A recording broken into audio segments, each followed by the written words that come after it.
இயேசுவின் நாமத்தில் அன்பின் வாழ்த்துக்களை தெரிவித்துக் கொள்கிறேன். இன்னைக்கு ஊழியக்காரங்க மத்தியில ஒரு பெரிய சாபக்கேடாக இருக்கிற ஒரு காரியம் என்னன்னா எரிச்சல். அதாவது பழைய ஏற்பாட்டின் நாட்கள்ல காயின் ஆபேல் சகோதரர்களை குறித்து நம்ம பார்க்கிறோம். ஆபேலுடைய காணிக்கைய கர்த்தர் அங்கீகரிச்சார், காயினுடைய காணிக்கைய அவர் அங்கீகரிக்கல, ரிஜெக்ட் பண்ணிட்டாரு அப்படின்ற மாதிரி இருந்துடனே காயினுக்கு தன்னுடைய சகோதரன் மேல பயங்கரமான ஒரு எரிச்சல் வருது. அந்த எரிச்சல் அவருடைய முகநாடியை வேறுபட செய்கிறது. அதுக்கு பிறகு அவன் ஒரு கொலைகாரனாவே மாற்றி ஒரு சமாதானம் இல்லாமல் தண்டனையோடு கூட காயின் அலைந்து திரிந்ததை நம்ம வேதத்துல வாசிக்கிறோம். ஸோ போதிக்கிற அநேக போதகர்களுக்கு நாம் இப்படி எரிச்சல் பட்டா இந்த மாதிரி நம்முடைய குடும்பம், நம்முடைய வாழ்க்கை ஆசீர்வாதம் இல்லாமல் போயிடும், நாம் அலைய வேண்டிய ஒரு சூழ்நிலை வந்துரும்னு சொல்லி தெரிஞ்சும் இன்னைக்கு நிறைய பேருக்குள்ளாக ஒரு எரிச்சலின் ஆவி இருந்து கொண்டே இருக்குது.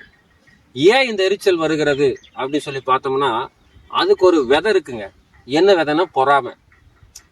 அப்ப இந்த பொறாமை வர்றதுக்கு என்ன அப்படின்னு சொன்னா அதுக்கு முன்னாடி இன்னொரு காரியம் இருக்குது. என்னை விட அவங்க பெஸ்டா இருக்கிறாங்கன்ற ஒரு காரியம். அப்ப என்னை விட அவங்க சிறப்பா இருக்கிறாங்க அங்கிற எண்ணம் எப்ப வருதோ அந்த எண்ணம் வரும் பொழுது அந்த எண்ணம் பொறாமையா மாறுது, பொறாமை எரிச்சலாய் மாறுகிறது.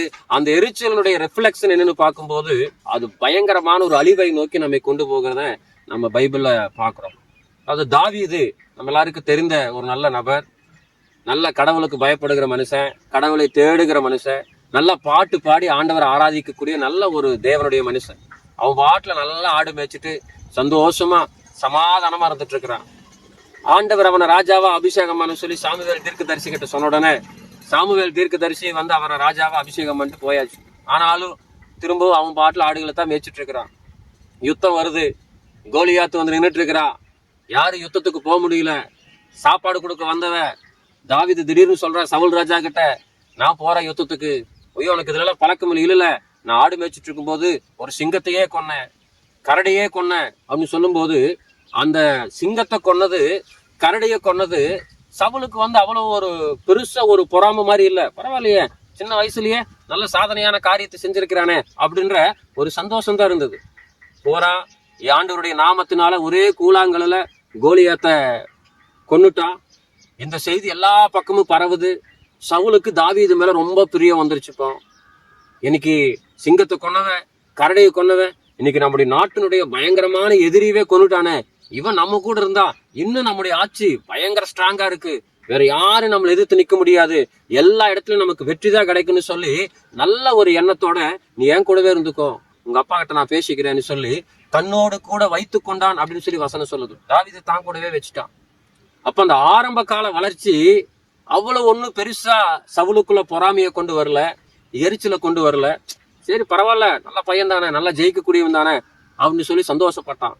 ஆனா கொஞ்ச நாட்கள் ஆன உடனே அந்த ஸ்திரீகள் பாட்டு பாடுறாங்க, சவுல் கொன்னது 1000, தாவீது கொன்னது 10000 சொல்லி சொன்ன உடனே வசனம் சொல்லுது அவன் எரிச்சல் அடைந்தான், பொறாம கொண்டான். அப்போ அந்த ஆரம்ப கால வளர்ச்சி அது யாருக்கு பெருசா தெரியறது இல்ல. ஆனா இன்னைக்கு நான் ராஜா, எனக்கு 1000, அவன் இன்னைக்கு வந்தவன் அவனுக்கு 10,000 சொன்ன உடனே அதை ஜீரணிக்க முடியல. இன்னைக்கு நிறைய ஊழியக்காரங்களுடைய வாழ்க்கையில ஏன் நம்முடைய ஊழியம் வளர்றதில்ல, ஆசீர்வாதம் இல்லை, மேன்மை இல்லைன்னு சொல்லி பார்த்தா மற்ற ஊழியக்காரர்கள் மீது நமக்கு இருக்கிறதான ஒரு எரிச்சல். ஆரம்ப காலத்துல ஒருத்தவங்க ஊழிய ஆரம்பிக்கிறாங்க, ஊழியத்தை தொடங்குறாங்க, அவங்களை கொண்டு கர்த்தர் அற்புதம் செய்யறாரு, அதிசயம் செய்யறாரு, ஆத்துமாக்கள் வர்றாங்க, பரவாயில்ல நல்லது தானே, ஆரம்ப காலத்துல தானே, பரவாயில்ல நல்லது, கர்த்தருக்கு சோத்திரம் அப்படின்றோம். ஆனா அதே ஊழியக்காரன் இன்னும் அதிகமாய் பயன்படுத்தப்படும் பொழுது நம்மளை விட அவங்க பெஸ்டா கர்த்தர் எடுத்து பயன்படுத்துறாரு, நம்மளை விட நல்லா அவங்களுடைய ஊழியங்கள் வளருது, நம்மளை விட அவங்களை கொண்டு கர்த்தர் பெரிய காரியங்கள் அற்புதங்களை செய்யறாருன்னு சொல்லி பல சாட்சிகளை ஆத்துமாக்கள் சொல்ல கேட்கும் பொழுது, மற்ற ஊழியக்காரங்க சொல்ல கேட்கும் பொழுது சவுலுக்குள்ளாய் வந்து அதே பொல்லாத சிந்தை இன்றைக்கு இருக்கிற எல்லா ஊழியக்காரனுடைய இருதயத்துல வந்துருது. அந்த மற்ற ஊழியக்காரங்கள் மீது பொறாமைப்பட ஆரம்பிக்கிறோம். என்னை விட அவங்க பெஸ்டா, என்னை விட அவங்க எப்படி வளரலாம்னு சொல்லி எரிச்சல் வருகிறது. அந்த எரிச்சல் என்ன செய்துன்னு பாத்தீங்கன்னா தாவீதுடைய வாழ்நாள் முழுவதும் அவன் நிரந்தரமா ஒரு இடத்துல நிக்காம அங்க இங்க ஓடிட்டே இருக்கிறான். சவுல் சாகர வரைக்குமே தாவீது ஒரு சமாதானமா ஒரு இடத்துல இருக்க முடியல.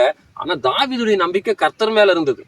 இந்த பேருக்காகவோ புகழுக்காகவோ பெருமைக்காகவோ தாவீது எதையும் செய்யல, கர்த்தருடைய நாமத்தின் மகிமைக்காக செஞ்சா. அதனால அவன் எந்த இடத்துக்கு அலைஞ்சாலும் கர்த்தரை நம்பிட்டே இருந்தா கர்த்தர் தாவீதை அற்புதமா நடத்திட்டே இருந்தார். ஆனா நீங்க சவுலை யோசித்து பாருங்க. அதுக்கப்புறம் சவுலுடைய வாழ்க்கையில ஒவ்வொரு அடியும் கீழே போயிட்டே இருக்கிறான். அது வரைக்கும் அரசாட்சியை பார்த்துட்டு இருந்தவ இப்ப தாவீதை கொல்றதையே தன் பொழப்பா வச்சுட்டு எங்க தாவீதை கொல்லலாம், எப்படி தாவீதை கொல்லலாம்னு சொல்லி பிளான் பண்ணிட்டே இருக்கிறான். அதுக்கப்புறம் தாவீது எங்கெல்லாம் இருக்கிறான்னு சொல்லி அவனை தேடி தேடி தேடி ஓடிட்டே இருக்கிறான். அழைக்கப்பட்ட அழைப்பை மறந்து, கர்த்தர் கொடுத்த பொறுப்பை மறந்து, கர்த்தர் கொடுத்த அரசாட்சியை மறந்து தேவையில்லாத ஒரு காரியத்தின் பின்னாடி ஓடி கடைசியில தன்னுடைய வாழ்க்கையவே அழித்து கொண்டான். இன்னைக்கு நிறைய ஊழியக்காரங்க இதைத்தான் நம்ம செஞ்சுட்டு இருக்கிறோம். வளருகிற கர்த்தர் சில பேரை பயன்படுத்தக்கூடிய ஊழியக்காரங்களை பார்த்து நமக்கு எரிச்சல் வருது, பொறாமை வருது. இது எல்லாம் மாறணும். என் சபையை விட அங்க ஆத்துமாக்கள் நிறைய இருக்கிறாங்க, எரிச்சல். என் ஊழியத்துல நடக்கிற அற்புதத்தை விட அவங்களுக்கு நிறைய அற்புதம் நடக்குது, எரிச்சல். எனக்கு வர்ற வருமானத்தை விட அவங்க சபையில நிறைய வருமானம் வருது, எரிச்சல். ஏன் தேவைகள் எல்லாம் இன்னும் சந்திக்கப்பட முடியாம இருக்குது, ஆனா அவங்களுக்கு எல்லா தேவைகளையும் சந்திக்கப்பட்டு மீதம் எடுக்கிறாங்களே, எரிச்சல். நான் இன்னும் வசதி வாய்ப்பு இல்லாம ஏழ்மையில இருக்கிறேன், ஆனா அவங்க எல்லாம் நல்ல வசதி வாய்ப்போடு கூட இருக்காங்களே, எரிச்சல். இப்படிப்பட்ட இந்த எரிச்சலின் ஆவி நமக்குள்ள இருக்கிற வரைக்கும் ஊழியத்துல வளர்ச்சியை பார்க்க முடியாது. ஆண்டவர் நம்மை தெரிந்து கொண்ட திட்டத்தை நம்ம மறந்துடுவோம். ஆண்டவர் நம்மை வழி நடத்த வேண்டிய காரியத்தை மறந்துடுவோம். சுயநலத்தோடு கூட ஓடுவோம், பொறாமையோடு ஓடுவோம். அதனுடைய முடிவு நம்முடைய ஊழியத்திற்கும் அழிவு, நம்முடைய வாழ்வும் அழிந்து தேவ திட்டத்தை நிறைவேற்றாமல் போய்விடுவோம். சவுல் அதைத்தான் செஞ்சா, தேவ திட்டத்தை நிறைவேற்றல. அதனால நீங்களும் நானும் அப்படிப்பட்டவர்களா இருந்து விடக்கூடாது. ஏன்னா இன்னைக்கு வெளியே நம்ம நடிச்சிட்டு இருக்கலாம், ஐயோ நான் நல்ல ஊழியக்காரன், பாரமுள்ள ஊழியக்காரன், எல்லாரையும் நேசிக்கிற ஊழியக்காரன், எல்லாருக்கும் உதவி செய்யற ஊழியக்காரன்னு சொல்லி வெளியே நம்ம என்ன செஞ்சுக்கலாங்க, எப்படி வேணாலும் நடிச்சுக்கலாம். ஆனா ஆண்டவர் மனுஷன் பாக்குற மாதிரி நம்ம வெளிப்புறத்தை பாக்குறது இல்ல, இருதயத்தை பாக்குறாரு. ரகசியமா என் இருதயத்துக்குள்ள இருக்கிற எரிச்சல் ஆண்டவருக்கு தெரியும். என் இருதயத்துக்குள்ள இருக்கிற பொறாமை ஆண்டவருக்கு தெரியும். என் இருதயத்துக்குள்ள மற்றவங்க மேல இருக்கிற வன்கண் ஆண்டவருக்கு தெரியும். ஆகவே ரகசியமான சில பாவங்களை நம்மை விட்டு வெளியே அறிக்கை செய்யணும். ஆண்டவர்கிட்ட உண்மையா அதை ஏத்துக்கணும். ஆண்டவரே எனக்குள்ள எரிச்சலினாவு இருக்குது, பொறாமையினாவு இருக்குது, ஆண்டவரே எனக்கு மன்னிங்க அப்பான்னு சொல்லி ஊழியக்காரங்க மறைமுகமாய் ரகசியமாய் அந்தரங்கமாய் இருக்கிற சில பாவங்களை அறிக்கை செய்ய வேண்டிய காலத்துல வாழ்ந்துட்டு இருக்கிறோம். அறிக்கை செய்வது மாத்திரமல்ல, அதை விட்டு விலகுவதற்கு நம்ம யோசிக்கணும். திரும்பவும் அந்த மாதிரி யாரு மேல எரிச்சல் படாம, கோவப்படாம, யாரை குறித்து பொறாமப்படாம இருப்பதற்குரிய முயற்சிகள் எடுக்கணும். ஏதோ நான் இன்னைக்கு அறிக்கை செஞ்சுட்டேன், இனிமே நான் யாரு மேல எரிச்சல் பட மாட்டேன்னு சொல்லிட்டு இன்னொரு ஊழியக்கார மேல, இன்னொரு மனுஷன் மேல எரிச்சல் பட்டோம்னா திரும்பவும் நம்முடைய வாழ்க்கை அழிவுக்கு நேராகத்தான் போகும். அதனால் அறிக்கையிட்டால் போதாது, திரும்பவும் அந்த தவறை செய்யாதபடிக்கு உங்களை காத்து கொள்ள வேண்டும். ஆகவே இதை கேட்டுக்கொண்டிருக்கிற அன்பான கடவுளுடைய பிள்ளைகளே, மற்றவங்களுடைய வளர்ச்சியை பார்த்து, மற்றவங்களுடைய ஆசீர்வாதத்தை பார்த்து எரிச்சல் படாம, பொறாமப்படாம, எந்த நிலையில நாம் இருந்தாலும் அந்த நிலையில சந்தோஷமா இருங்க. இருக்கிறது ஏழ்மையான நிலையா இருந்தாலும் அந்த ஏழ்மை நிலையில திருப்தியா இருக்கணும். இல்ல ஆண்டவர் ஆசீர்வாதத்தை கொடுக்குறாரா, சந்தோஷமா இருங்க. ஆனா மற்றவங்களுடைய உயர்வை பார்த்து பொறாமப்பட ஆரம்பிச்சா கட்டாயம் உங்களுடைய வாழ்க்கை அழிவுக்கு நேராகத்தான் போகும். அதனால பவுல் அழகா சொல்லி முடிக்கிறாரு, நான் எல்லா நிலையிலும் மனரம்மியமா இருக்க கற்றுக்கொண்டேன். எனக்கு வாழ்ந்திருக்கவும் தெரியும், தாழ்ந்திருக்கவும் தெரியும். எந்த இடமா இருந்தாலும், எந்த சூழ்நிலையா இருந்தாலும் சந்தோஷத்தோடு கூட வாழுங்க. மற்றவங்களோட கம்பேர் பண்ணாதீங்க. மற்றவங்களை விட நான் கீழே இருக்கிறேன்னு யோசிக்காதீங்க, என்னை விட அவங்க மேல இருக்கிறாங்கன்னு யோசிக்காதீங்க. இந்த யோசனை அழிவுக்கு நேராக கொண்டு போகும். இதிலிருந்து மனம் திரும்புவோம். சமாதானத்தோடு, சந்தோஷத்தோடு எல்லாரிடத்தில் அன்பு காட்டுவோம். கடவுள் உங்களை ஆசீர்வதிப்பார். God bless you.